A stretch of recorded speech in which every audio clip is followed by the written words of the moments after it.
चलो बच्चों स्वरों की मात्रा मिलाएं। आ की मात्रा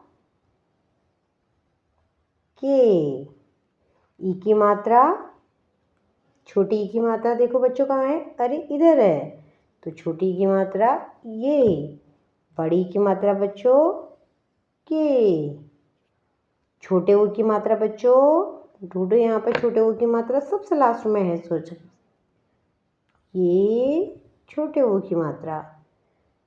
बड़े ओ की मात्रा बच्चों, बड़े ओ की मात्रा है ये। री से ऋषि की मात्रा बच्चों, री से ऋषि की मात्रा ये।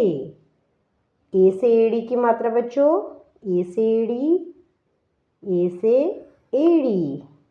आई से ऐनक, ओ से ओखली, औ से औरत, अंग से अंगूर, अह घर है खाली। तो बच्चों बजाओ ताली। इस तरह से सारी मात्राएं मिल गई बच्चों।